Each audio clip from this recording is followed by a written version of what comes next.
안녕하십니까, 알림이 황희두입니다. 소통을 한다면서 되도 않는 짓을 하던 윤석열 대통령, 결국 여기저기서 벌써부터 불만이 폭발한 상황인데요. 중앙일보에서조차 이런 보도를 낼 정도죠. 교통통제 논란으로 서울 민심이 악화돼서 6일 지방선거에도 영향을 줄 것 같다, 이런 얘기도 나오고 있고요. 소통 타령하면서 대통령 집무실 이전을 강행하다가 오히려 역풍을 맞은 거나 다름없습니다. 게다가 최근 구급차도 통제됐다는 소문까지 돌았는데요. 서울지방경찰청장 관계자는 사실이 아니라고 했지만 증거 사진들도 올라오고 어쨌든 그거랑 별개로 보더라도 지금 계속해서 논란이 불거지고 있습니다. 최근 민주당 김철식 용산구청장 후보가 용산 지역 상황에 대해서 꾸준히 소식을 전하고 있는데 이번에 꼭 당선이 돼야 된다 생각이 들 정도로 중요한 역할을 맡았다 보고요. 용산 주민들의 불편이 계속해서 커져가고 있습니다. 최근 집회 시위를 허용하자 집무실 이전에 찬성하던 용산 주민들도 등을 돌렸다는 소식까지 전해드리지 않았습니까? 오죽하면 서초동 맘카페에서도 난리가 났다.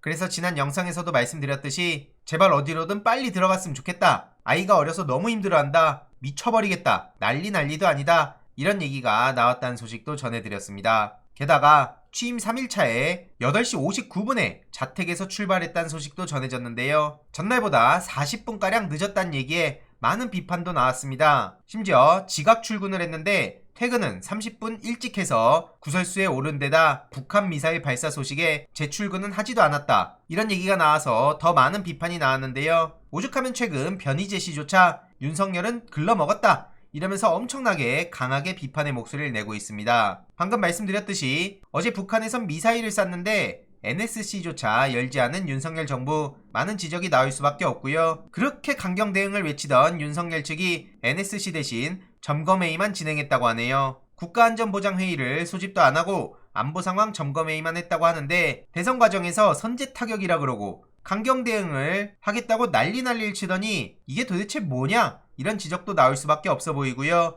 특히 문재인 대통령한테 대북 정책을 비난하면서 뭐라 그랬습니까? 틈만 나면 비난을 퍼부어댔죠. 이러니 박수현 전 수석이 공개적으로 비판의 목소리를 냈습니다. NSC 상임이라도 개최했어야 되는 거 아니냐? 윤석열 정부 대응의 허점을 물타기한 현 상황을 두고 심한 유감을 표하기도 했습니다. 언론 보도에 대해서도 불만을 제기했는데요. 문재인 정부의 NSC 상임위원회도 솜방망이 대처라고 비난하던 언론이 정작 윤석열 정부의 국가안보실 내부회의인 상황점검회의도 강경한 대응이라고 제목을 뽑는 거 얼마나 어처구니가 없는 겁니까? 언론 정상화를 요구할 수밖에 없는 거고요. 심지어 어떤 기사에선 대통령이 다른 회의를 주재하는 사진을 게재해서 마치 윤석열이 즉시 NSC 회의를 주재한 것 같은 착각까지 유도하고 있죠. 기가 차단 말밖에 안 나오고요. 이러니 해당 소식을 접한 시민들은 정말 미치겠다는 반응을 보이고 있습니다. 이런 중요한 시기에 국방부 이사하느라 안보 공백이 생기고 국무총리도 없고 외교공관도 뺏어버리고 국정원장도 대책 없이 공석만 되고 이런 와중에 대통령이란 자는 칼퇴하고 지각하고 아주 가관이란 거죠. 정세현 전 장관은 북한의 도발 두고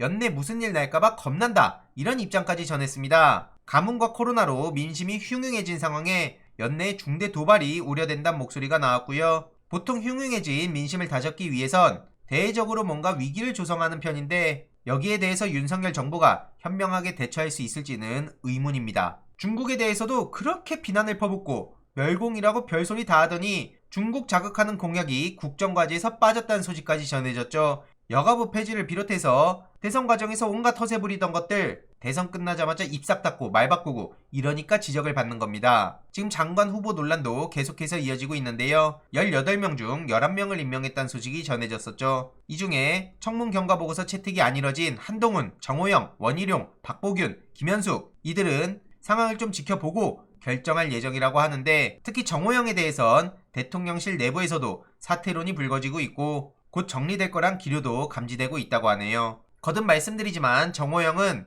사퇴가 끝이 아니라 수사를 받아야 되는 상황이고요. 이런 와중에 대구지검에선 정호영 수사를 경찰에 넘겼는데 수사권 수호 앞장서면서 경찰의 수사 능력이 부실하다고 그렇게 언플하더니 뭡니까? 김성애 비서관 논란도 계속해서 커지고 있죠. 문재인 이재명은 종북화된 조폭 집단이다, 이런 막말을 했던 것까지 방금 전 탄로났습니다. 정광훈 창간 매체에서 김건희 찬양글을 쓰고 비서관 내정되는 게 정상적인 프로세스입니까? 오죽하면 국민의힘에서도 김성애를 두고 국민 눈높이에 맞는 인사조치가 필요하다, 이렇게 목소리를 높였네요. 그래서 오늘 오전 속보로 김성애 비서관이 금명간 물러날 듯 이런 보도가 나왔는데 당장 물러나고 책임부터 똑바로 져야 된다고 생각합니다. 그리고 윤석열 정부의 인사참사란 지적을 안 할 수가 없고요. 이런 와중에 오세훈 후보는 TBS를 교육방송으로 개편하겠다는 입장을 전했습니다. 누가 보더라도 김어준의 뉴스공장을 건드리려는 거 아니냐, 이런 비판이 나올 수밖에 없고요. 참고로 최근 김어준의 뉴스공장이 14.7%,